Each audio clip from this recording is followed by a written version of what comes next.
मंजिल दिखा देना भटके हुए।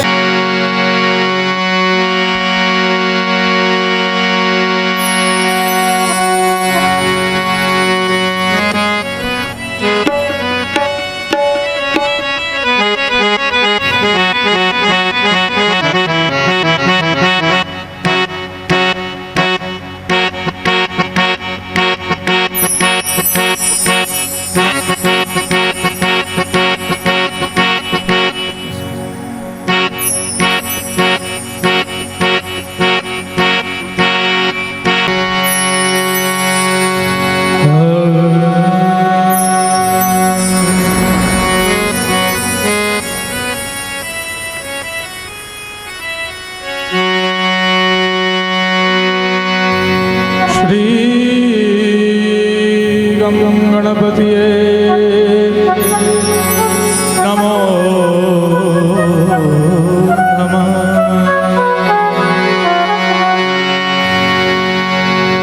देयं सदा परिभवग्नमदिष्टदोहं तीर्थास्पदं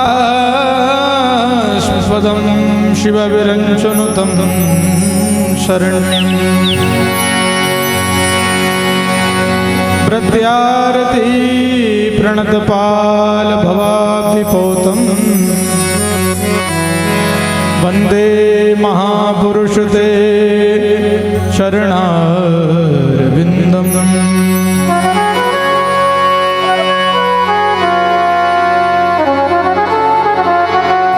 वंशी विभूषितकरा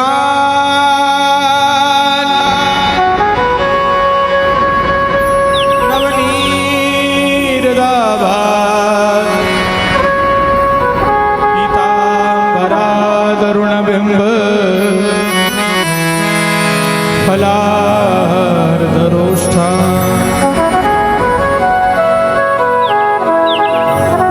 इंदु सुंदर मुखा दरविंद नेत्रा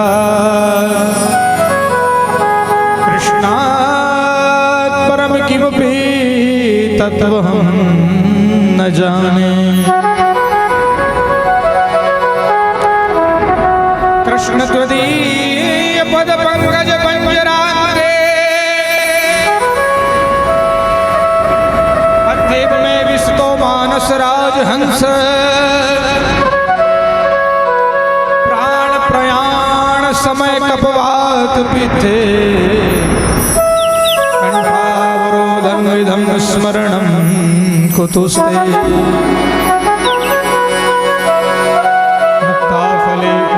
पाटलानां संदेवतारां मर्कैर्विभाति या मूलपीठाचलचूलिकायां त्वामेकवीरा शरणं प्रपद्ये। ध्यानमूलं गुरुर्मूर्तिं पूजामूलं गुरुर्पदं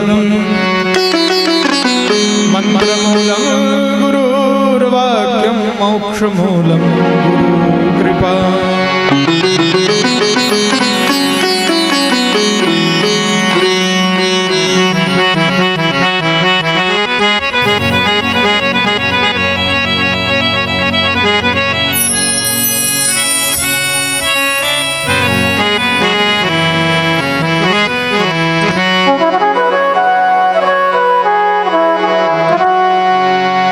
ओम नमो भगवते वासुदेवाय। ओम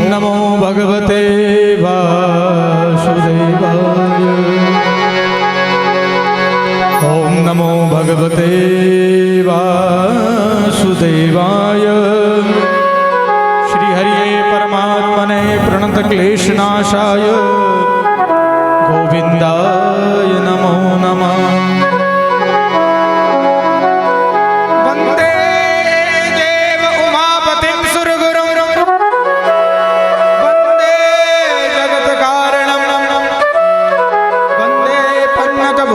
मृगधरं वन्दे पशूनां पतिं वन्दे सुरशश शशाङ्कवहनि नयनं वन्दे मुकुन्दप्रियं वन्दे भक्तजनाश्रयं च वरदं वन्दे शिवं शङ्करम्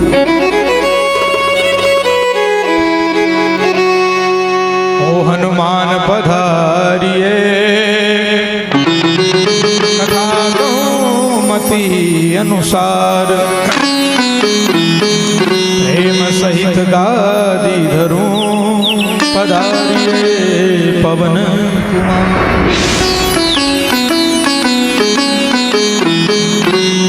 श्री गजानन गणपति महाराज की जय। श्रीमद्भागवत महापुराण की जय। श्री गोपाल कृष्ण भगवान की जय। श्री चार भुजानाथ की जय।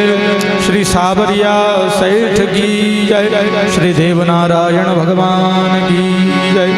श्री बछवाड़िया महादेव की जय। एक वीरा महारानी की जय। श्री कांति धाम की जय। आनंद मंगल हनुमान जी महाराज की जय। सद्गुरुदेव भगवान की जय। पितृदेव की जय। शिव नमः पार्वती पतये हर हर हर हर महादेव हर हर भोलेनाथ भगवान की जय।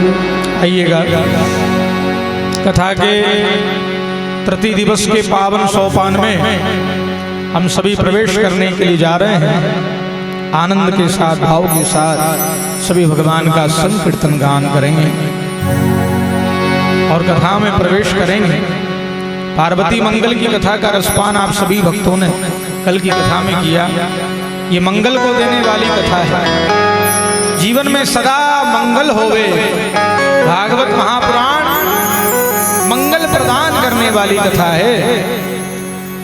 ब्याह की चिंता लेकर के यदि कोई कथा सुन रहा हो, बेटा हो, बेटी हो, भतीजा हो, बाणे हो, नाती हो, भतीजा हो, किसी के लिए भी आप विवाह की चिंता लेकर के यदि कथा में भाग ले रहे हो तो ये मंगल को देने वाला जो प्रसाद होता है ये जीवन में सिद्ध ही कर देता है मंगल को।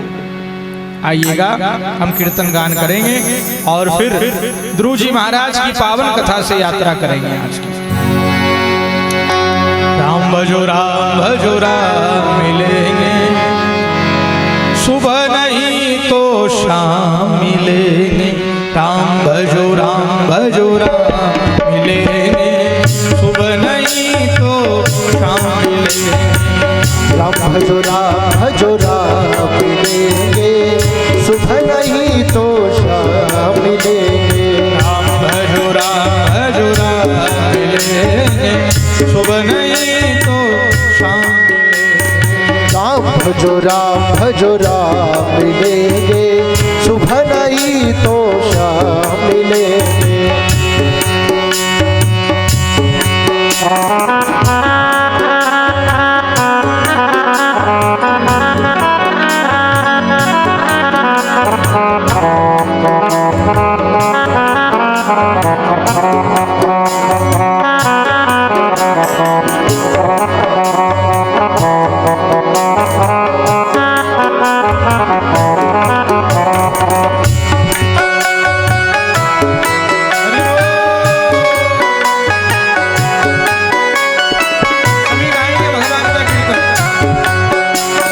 कौशल्या के प्यारे राम, दशरथ राज दुलारे राम। कौशल्या के प्यारे राम, दशरथ राज दुलारे राम।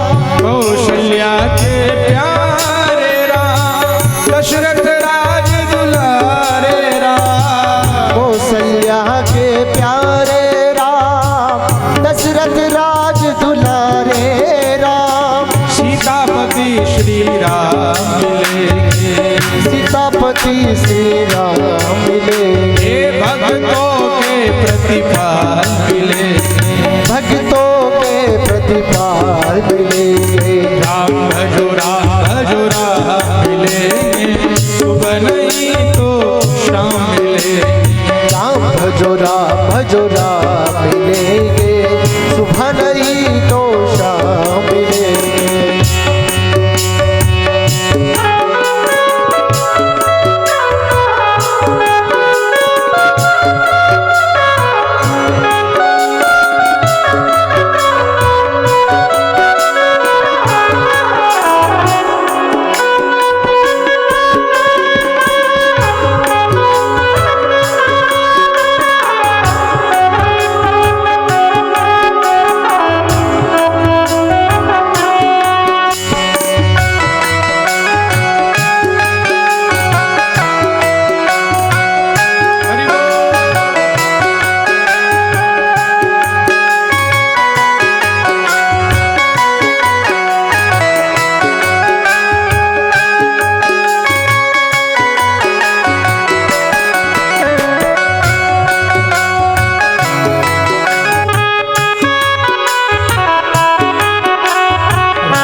मिलेंगे, सुबह नहीं तो शाम मिलेंगे। राम भजो राम मिलेंगे, सुबह नहीं तो शाम मिलेंगे। धनुष हाथ में लगन साथ में, धनुष हाथ में लगन साथ में, धनुष हाथ में लगन साथ में, धनुष हाथ में लगन साथ में। भक्तों के प्रतिपाल मिलेंगे, भक्तों के प्रतिपाल मिलेंगे। राम भजो राम मिलेंगे, सुबह नहीं तो शाम मिलेंगे। राम भजो राम मिलेंगे, सुबह नहीं तो शाम मिलेंगे। राम भजो राम मिलेंगे, सुबह नहीं तो शाम मिलेंगे। राम भजो राम मिलेंगे, सुबह नहीं तो शाम मिलेंगे। सुबह नहीं तो शाम मिलेंगे, सुबह नहीं तो शाम मिलेंगे। सुबह नहीं तो शाम मिलेंगे, सुबह नहीं तो शाम मिलेंगे। भक्तों के प्रतिपाल मिलेंगे, भक्तों के प्रतिपाल मिलेंगे। राम भजो राम मिलेंगे, सुबह नहीं तो शाम मिलेंगे। राम भजो राम मिलेंगे, सुबह नहीं तो शाम मिलेंगे।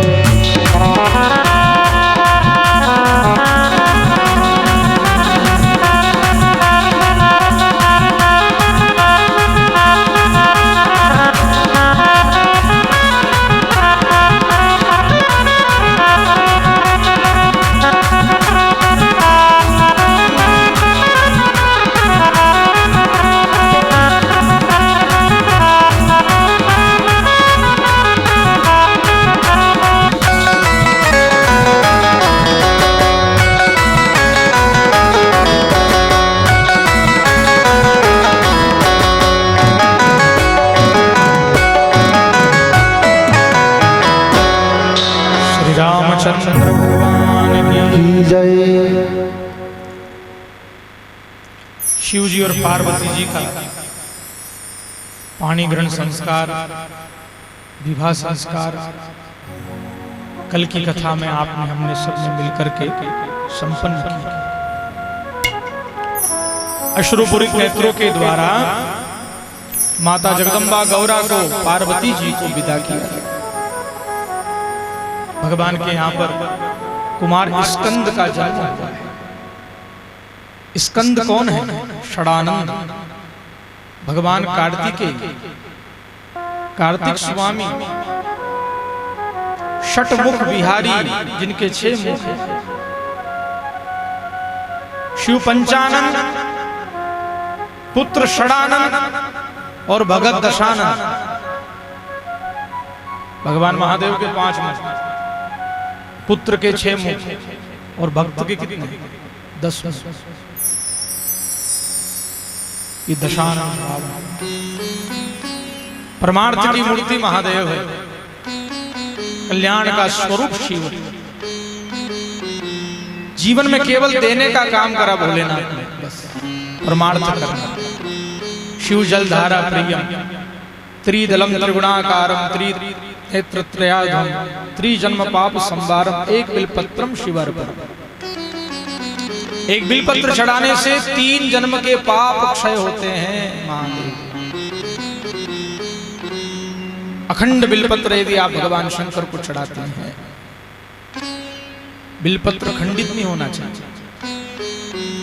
बाकी देवताओं को आप खंडित बिल्पत्र भी चढ़ा सकते हो, गणेश जी को चढ़ा सकते हो, माता जगदम्बा को चढ़ा सकते हो, नारायण को चढ़ा सकते हो। उस बिल्पत्र में छिद्र भी होगा तो कोई अपराध नहीं है, पर भगवान शंकर को केवल अखंड बिल्पत्र ही चढ़ता है और उल्टा बिल्पत्र चढ़ाना चाहिए भगवान शंकर।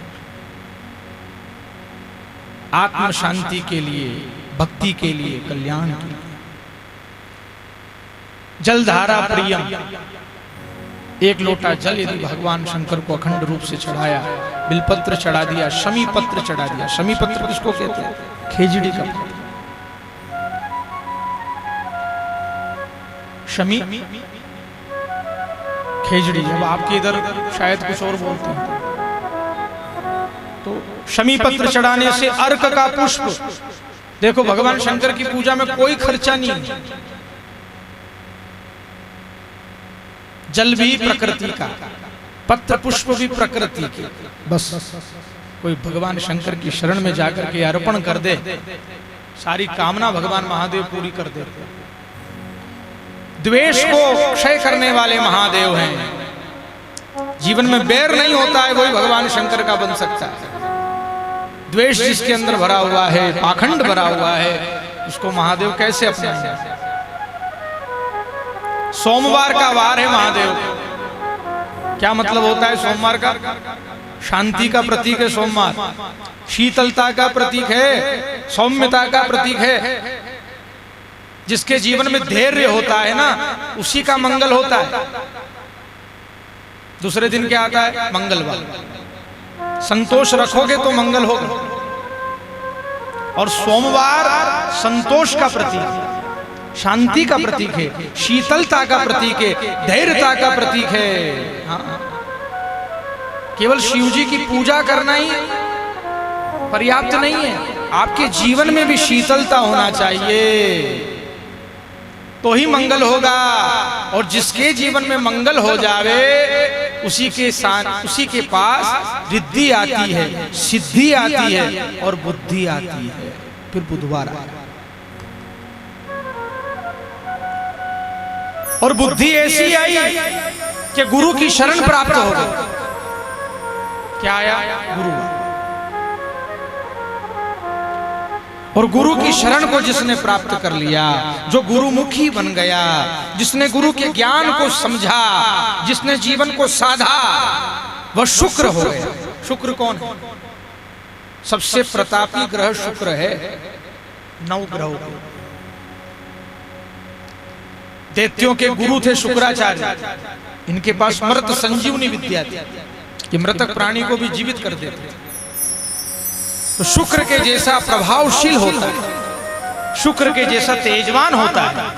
और जिसके जीवन में तेज होता है, क्रांति होती है, उसके जीवन में शनि देव भी शांति लेकर के आते हैं। और शनि महाराज का तो भय रहता है। राहु, केतु, शनि, शनि देव भी शांति बरसाते हैं, प्रसन्नता बरसाते हैं। और शांति हो जाए जीवन में, शनि की भी कृपा हो जाए, फिर वो सूर्य के जैसा तेजवान हो जाता है। फिर आगे तो कहने का मतलब यह कि जीवन को साधना ही सबसे बड़ी भक्ति है। मन की तरंग मार ले, बस हो गया भजन, और आदत बुरी सुधार ले, बस हो गया भजन। मन की तरंग मार, ये मन परमात्मा में विलीन हो जाए। हाँ। और मन लगाना बहुत कठिन है साहब। मंदिर जाने के लिए तन लगाना पड़ता है, और भगवान को पाने के लिए मन लगाना पड़ता है। मंदिर जाने के लिए तन लगेगा और भगवान को पाने के लिए मन लगेगा। अब कथा मन की आ रही है। कौन सी कथा? ध्रुव जी महाराज की। ध्रुव का मतलब एकाग्रता होता है। उत्तानपाद नाम के राजा, इनके एक भाई थे प्रियव्रत। प्रियव्रत भगवान की प्राप्ति के लिए वन में चले गए। मनु महाराज के 2 पुत्र प्रियव्रत और उत्तानपाद। उत्तानपाद का मतलब क्या होता है? उत्पात करने वाला। उत्तानपाद कौन है? मनुष्य। ये मानव जीवन हमारा जो है ना, ये उत्तानपादी है। उत्पात, माँ के गर्भ में जब रहता है जीव, तो आपको मालूम है, इस बात का ज्ञान है कि माँ के गर्भ में क्या स्थिति रहती है कि पैर ऊपर ने माथा नीचे।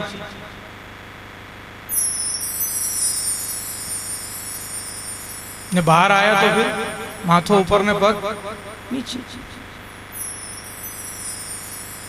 गर्भ के अंदर पैर ऊपर माथा नीचे, और गर्भ से बाहर आया कि माथा ऊपर वही गयो ने पग नीचे वही। संसार में आने पर ही जिसने इतनी उत्पात करी है, फिर वो कितनी उत्पात। ये जमीन जायदाद मकान संपत्ति, ये क्या है? ये उत्पात।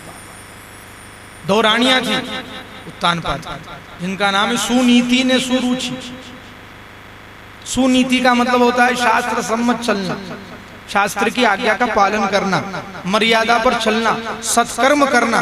और जीवन में यदि आप कोई सत्कर्म करोगे तो त्याग भी करना पड़ेगा, त्याग भी नितांत आवश्यक। कथा रोज थोड़ी हो रही क्या अपने, ये 7 दिन निकाले अपन ने कथा के लिए, इसके लिए त्याग भी करना पड़ेगा। सांसारिकता का मोह भी त्यागना पड़ेगा, बंधनों को त्यागना भी पड़ेगा, शारीरिक श्रम भी करना पड़ेगा। हाँ, तभी जाकर के साथ सकते हैं अपन। ये सुनीति का स्वरूप है। और सुरुचि का मतलब क्या होता है? सुरुचि का मतलब होता है पेट भर करके भोजन भी कर लो और कथा भी सुन लो, हैं, थोड़ी देर बैठे, थोड़ी देर उठ के चले गए, थोड़ी देर आ गए, थोड़ी देर, ये सब जितना भी काम है सुरुचि है। ये मन जो कहता है वो हम करते हैं, ये सुरुचि। डॉक्टर साहब ने आपको कह दिया कि खटाई मत खाना, औषधि ले रहे हो, खटाई मत लेना। और एक दिन इतनी अच्छी कड़ी बनी क्या, जिब्बा कह रही है कि राय तो बने अच्छो बढ़िया, ठोक लो। सब परहेज भूली गया है गाड़ी ने, जीवान के चक्कर में, स्वाद के चक्कर में सारे परहेजों को त्याग करके। ये सुरुचि, मन जो कहे वो काम कर लेना, सुरुचि। सत्य का ज्ञान जीवन में होना चाहिए। सुनीति के घर संतान नहीं हो रही थी। सुनीति ने सोचा है कि मैं राजा के वंश को कैसे, कई उपाय कर लिए और फिर एक सुरुचि नाम की कन्या मिली। उससे कहा सुनीति ने कि भाई तू मेरी सौतन बन सकती है क्या, तू मेरी सौतन बनेगी? राजा उत्तानपाद से कहा महाराज आप एक विवाह और कर लो। उत्तानपाद ने स्वीकार नहीं किया पर जबरदस्ती आग्रह किया। बोले महाराज मेरे कारण आपका वंश नहीं बढ़ रहा है, इसलिए आपको एक विवाह और करना पड़ेगा। जैसे तैसे उत्तानपाद राजा को मना लिया और सुरुचि नाम की कन्या से कहा कि तू मेरी सौतन बन। तो सुरुचि ने कहा कि भाई मैं थारी सौतन बनूंगा तो मने कहीं मिले, तू तो बड़ी है ने मैं छोटी, भविष्य में जाकर के तेरे भी संतान हो जाए, ने पूरा राजपाट सब तू उसके हवाले कर दे, उसको राजगद्दी पे बिठा दे, मुझे क्या मिले? तो 2 प्रकार की शर्त रहेगी, तो मैं थारी सौतन बनूंगा। पहली शर्त तो यह है कि तुझे मेरी दासी बनकर के रहना पड़ेगा। किससे कहा? सुरुचि ने सुनीति से। और दूसरी शर्त यह है कि मेरा बेटा ही राजगद्दी पे बैठे। सुनीति ने दोनों बात मान ली। कोई बात, अच्छा काम करने के लिए संघर्ष तो करना पड़ता है, सत्कर्म करने के लिए संघर्ष भी करना पड़ता है, त्याग भी करना पड़ता है, तभी जाकर के आप कोई सत्कर्म कर सकते हो। त्याग नितांत आवश्यक है। जीवन में जब तक तप नहीं होगा तब तक साधना सिद्ध नहीं होगी, इसलिए तप भी जीवन में नितांत आवश्यक है। और सुनीति ने दोनों बात मान ली। सुनीति के घर भी एक पुत्र का जन्म हुआ और सुरुचि के घर भी एक पुत्र का जन्म। राजा का विवाह हो गया, सुरुचि के साथ में भी हो गया, 2 रानियां हो गई, सुनीति ने सुरुचि।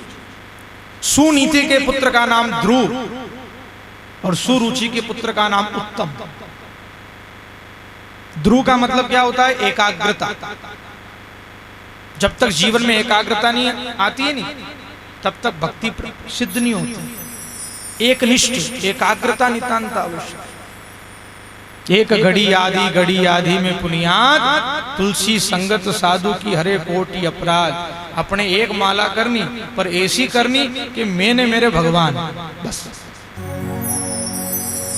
ये ध्यान की कथा है, ये योग की कथा है, ये साधना की कथा है। शर्त के अनुसार उत्तानपाद राजा राज सिंहासन पर बैठे थे और उनकी गोद में उत्तम खेल रहा था। बाल्यावस्था है ध्रुव जी महाराज की। पिता की गोद में बैठने की लालसा रहती, पिता मुझे लाड़ करे, माँ मुझे लाड़ करे, वात्सल्य भरा हुआ रहता है। तो ममत्व की अपेक्षा के लिए आशीष मिले, वात्सल्य मिले, प्रेम मिले, ममता मिले, बाल रूप है ध्रुव जी महाराज। और पिताजी की गोद में बैठने के लिए उत्तानपाद राजा की गोद में उत्तम बैठा हुआ था। ये सुरुचि का बेटा। अब उत्तम को गोद से उतारा नहीं, वो गोद में बैठा हुआ है। राजा मनुहार कर रहे हैं और ध्रुव जी महाराज भी आ गए हैं राजा के पास में। पिताजी मुझे भी गोद में बिठाएंगे, ये लालसा है। लेकिन उत्तानपाद राजा ने ध्रुव को गोद में नहीं बिठाया, अवहेलना कर दी, अपमान कर दिया। हाँ, राजा के मन में भी द्वेष आ गया, ये अपनी रानी का बेटा है। इस भाव से ध्रुव जी महाराज को गोद में नहीं बिठाया, अवहेलना कर दिया, अपमान कर दिया, अनादर कर दिया। सौतेली मां आ गई साहब।